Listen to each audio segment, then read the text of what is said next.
Hey folks, Ryan Donlin, hoping your leadership lives are well. I am coming to you from next to a very busy expressway, next to a hotel where I'm traveling, and it's a really good time, but I wanted to extend this good time by checking in with you and sharing a little bit of what's on my leadership mind tonight.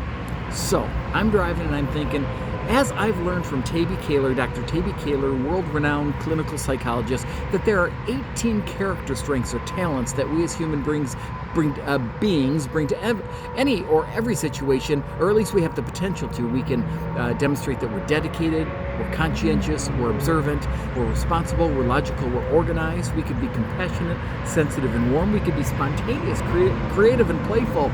We could be persuasive, adaptable, and charming, and we can even be calm, reflective, and imaginative, especially as reflective practitioners or leaders.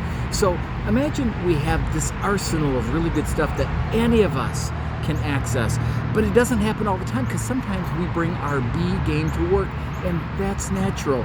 That's okay, even when we care and we try. And what happens in those situations is we start doing and saying things that other people can notice about us, and over time they grow weary of seeing. It's dispositional things. And one could be, in my case, I sometimes do it, I focus on what's wrong rather than what's right.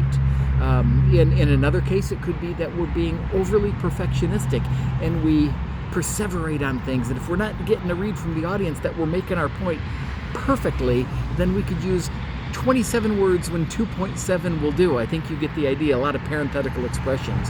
There are other times where we're over-adaptive and we're getting a vibe, a feeling that things aren't, that we're not getting the love that we want from the situation, the affect, and so we could overextend, overcompensate, over-adapt, placate when maybe we should draw a firm line. Folks notice these things in us over time. And it's not that we have any leadership deficit, it's just that with all these strengths that we bring, we all have blind spots, and we can be mindful of them. Of course, we can academically study the process communication model, learn some of this, but there's another way we can do it too. Irish proverb, one of my faves, says the best looking glass is the eyes of a friend. Yes, that best looking glass. Talk to somebody you trust. Ask them, sometime in the near future, is there anything that you're noticing about me that I could dial back a little bit to be even more effective in my leadership life for myself and for others? Folks, that's what I got next to this very busy expressway. I hope you're doing well, and I will see you soon.